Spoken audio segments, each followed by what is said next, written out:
Bruce Lee का जो पहला कोट है वो है, empty your mind, be formless, shapeless, like water.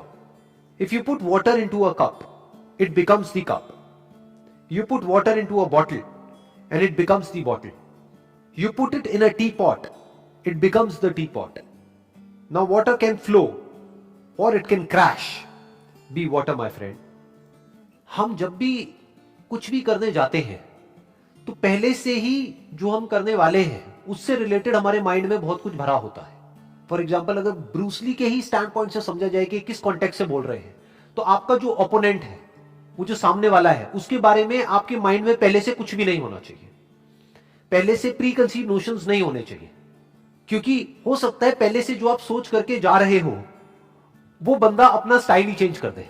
वो पिछले कई सालों से मान लो एक तरीके से लड़ रहा था, तो उसी के बेस पर तो आप अपने माइंड में बिठा सकते हो कि मेरी क्या स्ट्रैटेजी होनी चाहिए इससे लड़ने के लिए.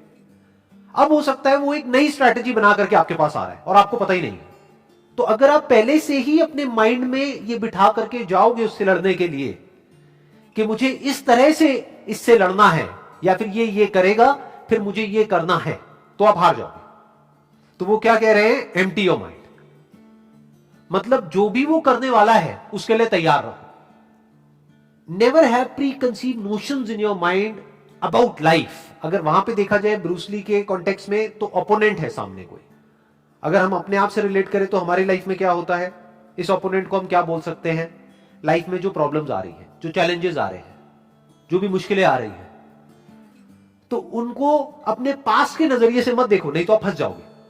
क्योंकि हो सकता है अब जो चैलेंज आया आपको आज, वो नया चैलेंज है. और हो सकता है क्या, हमेशा लाइफ नए चैलेंजेस आपके सामने लेकर के आती है, जो आज से पहले कभी नहीं हुआ है. ऐसी ऐसी चीजें हो जाती हैं जो हमने सोचा भी नहीं होता है, ऐसी ऐसी चीजें हो जाती हैं. तो अगर उन प्रॉब्लम्स के हमको सॉल्यूशंस निकालने हैं तो हमारा माइंड पूरी तरह से खाली होना चाहिए उस प्रॉब्लम से रिलेटेड. जो भी कुछ हमारे माइंड में पहले से भरा पड़ा है उससे. प्रॉब्लम को कैसे देखना है, या लाइफ में जो भी आप आज जिस भी सिचुएशन में हो और फंसे हुए हो.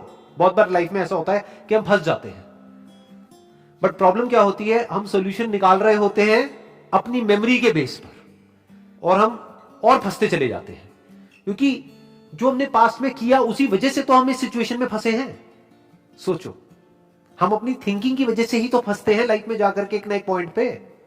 किसी बंदे की थिंकिंग ठीक नहीं थी, इस वजह से वो जो काम कर रहा है, मान लो कोई बिजनेस कर रहा है और उसमें सक्सेसफुल नहीं हो पा रहा है, बट वो अपनी उसी थिंकिंग के बेस पे उसका सोल्यूशन निकालना चाहता है. कभी नहीं निकाल सकता, इम्पॉसिबल. पहले उसको अपनी ही उस थिंकिंग से फ्री होना होगा, क्योंकि उसकी ही थिंकिंग की वजह से उसके बिजनेस में प्रॉब्लम्स क्रिएट हो रही है. उसको एक नई थिंकिंग चाहिए. अब नई थिंकिंग मतलब क्या, कि कुछ भी नया सोचने लग जाओ, नहीं. जो प्रॉब्लम आ रही है उस प्रॉब्लम को एज इट इज देखना है, उस प्रॉब्लम के साथ में एक हो जाना है. जैसे पानी जिस रंग में डालते हैं उसी रंग में एक हो जाता है. पानी को जिस कप में हम डालते हैं वही फॉर्म ले लेता है. यही बात यहां पे कही जा रही है. यानी कि आप एक हो जाओ लाइफ में जो भी आपको प्रॉब्लम आ रही है उसके साथ में. तो जब आप पूरी तरह से प्रॉब्लम के साथ में जुड़ जाते हो, आपका ध्यान, आप मतलब क्या, आपका ध्यान प्रॉब्लम के साथ में पूरी तरह से एक हो जाता है, तब उसी प्रॉब्लम में आपको सॉल्यूशन नजर आ जाता है. पानी की क्या खास बात होती है कि सामने जो भी सिचुएशन होती है उसके हिसाब से एक्ट करता है. अगर रास्ता नहीं है तो रास्ता बना लेता है. रास्ता छोटा है तो पानी छोटे से छोटा हो जाता है. अगर मान लो रुकावट बड़ी है तो पानी फुल फोर्स के साथ आता है और किसी भी तरीके से उसको तोड़ता हुआ आगे निकल जाता है. तो पानी is softer then the softest and harder than the hardest, and not और. ज्यादातर लाइफ में या तो चीजें हार्ड होती है या सॉफ्ट होती है. पानी की क्वालिटी क्या है, it is lighter than the lightest, softer then the softest and harder than the hardest. कि पानी अगर अपने पे आ जाए, जैसे कि सुनामी आती है, तो बड़ी बड़ी बिल्डिंग्स भी उसके आगे नहीं टिक पाती है. और ऐसी ऐसी जगहें होती है जहां से कि निकलना नेक्स्ट टू इम्पॉसिबल होता है, लेकिन वहां से पानी निकल जाता है.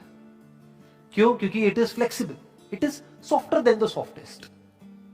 उसकी पहले से कोई फॉर्म नहीं है, पहले से कोई शेप नहीं है, तो इसलिए वो कोई भी फॉर्म ले सकता है, कोई भी शेप ले सकता है. जिसकी पहले से ही कोई फॉर्म है तो उसकी फॉर्म टूट जाएगी अगर उसको कोई नई फॉर्म लेनी है तो. अगर मैं इसका एक प्रैक्टिकल एग्जांपल दूं, दो रिलीजन्स हैं और उन दो रिलीजन्स की दो अलग अलग बुक्स हैं, और दोनों में कुछ बातें सही हैं, कुछ बातें गलत हैं। अगर आपको दूसरे की बुक में से जो बातें सही है उसको सीखना है, उसको समझना है, तो पहले आपको न्यूट्रल होना पड़ेगा, पानी के जैसा होना पड़ेगा। जो दोनों रिलीजन्स में से एक रिलीजन को ही पकड़ करके बैठा होगा स्ट्रांगली, तो वो अपने ही रिलीजन्स की कमियां नहीं देख पाएगा, उस बुक में जो गलत है वो नहीं देख पाएगा, और उधर जो सही है वो नहीं देख पाएगा। बट अगर कोई पानी के जैसा है, यानी वो किसी एक को नहीं पकड़ रहा है, उसकी कोई फॉर्म नहीं है, तो अब वो कोई भी बुक पढ़ सकता है किसी भी रिलीजन की, और उसमें से जो सही है उसको निकाल सकता है और अपनी लाइफ में उतार सकता है और अपनी लाइफ में चेंजेस लेकर के आ सकता है। तो ये बात यहां पर कही जा रही है कि लाइफ में अगर आप एक्चुअल में ग्रो करना चाहते हो या फिर अनस्टॉपेबल होना चाहते हो in the real sense, not theoretically but actually, तो उसका सिर्फ एक तरीका है, you need to be like water.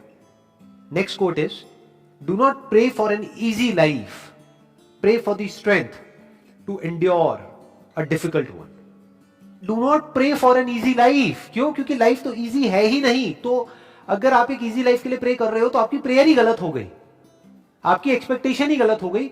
आपकी एक्सपेक्टेशन ऐसी हो गई जो कभी पूरी हो ही नहीं सकती। कोई इंसान तो क्या, भगवान भी आपकी एक्सपेक्टेशन को पूरी नहीं कर सकता अगर आप कहते हो कि मुझे एक आसान जिंदगी चाहिए। आसान किसी की नहीं है जिंदगी। जो पैसे वाले हैं, मान लो कोई बच्चा है, वो किसी बहुत पैसे वाले घर में पैदा हो गया है, अरे उसकी अलग प्रॉब्लम्स है, और जो एक गरीब घर में पैदा हुआ है उसकी अलग प्रॉब्लम्स है। ऐसा नहीं है कि उसकी लाइफ में कोई प्रॉब्लम्स ही नहीं है, ऐसा कोई नहीं है। तो क्या कहा जा रहा है कि अगर प्रे करना ही है भगवान से या जिसको भी आप मानते हो उससे प्रे करना ही है, तो ये करो कि हे भगवान, मुझे एक आसान जिंदगी मत दो, क्योंकि जिंदगी तो आसान है ही नहीं। मुझे स्ट्रेंथ दो कि मैं एक मुश्किल जिंदगी को भी एंड्योर कर सकूं, सह सकूं। यानी मेरी सहन शक्ति को बढ़ाओ भगवान, मेरी स्ट्रेंथ को बढ़ाओ, मेरी पावर्स को बढ़ाओ। मुझे ऐसा बनाओ कि मुझे जिस भी माहौल में डाल दिया जाए, चाहे वो माहौल कितना भी अनकंफर्टेबल लग रहा है, मैं उसको सह सकूं। फॉर एग्जाम्पल, अगर आपको एक अच्छी बॉडी चाहिए तो उसके लिए दर्द सहना पड़ेगा, तो भगवान से प्रे करना ही है। तो भगवान से ये मत प्रे करो कि हे भगवान मेरे को एक अच्छी बॉडी दे दो। भगवान से प्रे क्या करना है कि हे भगवान मुझे शक्ति दो कि मैं उस दर्द को सह सकूं जो दर्द मुझे होने वाला है जब मैं अपनी बॉडी को बनाऊंगा तब। लाइफ में जो मुश्किलें हैं उससे लड़ने की ताकत एकदम से नहीं आती है।